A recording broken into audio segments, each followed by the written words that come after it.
Salut! Aujourd'hui, j'ai envie de te parler d'éco-anxiété, puis ce que ça signifie pour moi. Ben, comme tu vois, aujourd'hui il pleut, puis je trouve que la pluie, c'est un petit peu comme l'éco-anxiété. En fait, la pluie, c'est pas mal en tant que telle, tu sais, même si des fois on aime quand même mieux le soleil. Mais la pluie, c'est important pour la nature.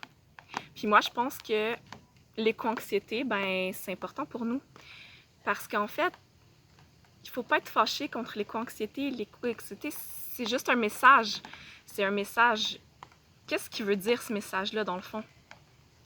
Ben, je pense que c'est un message qui nous dit qu'on est préoccupé, en fait.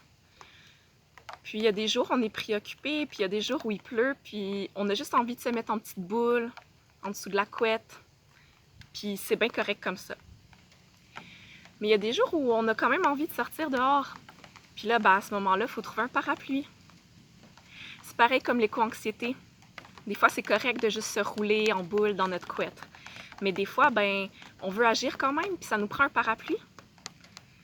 C'est quoi pour moi le parapluie?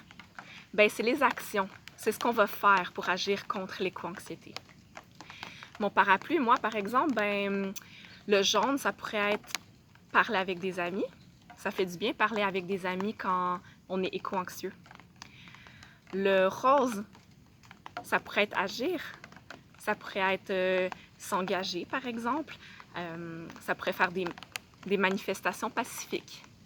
Donc, tu vois, chaque couleur de mon arc-en-ciel, ben, c'est une action différente.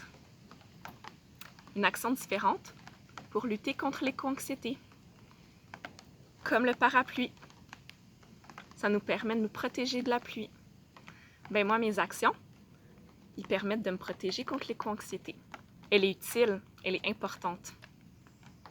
Et toi, quelle action tu vas prendre?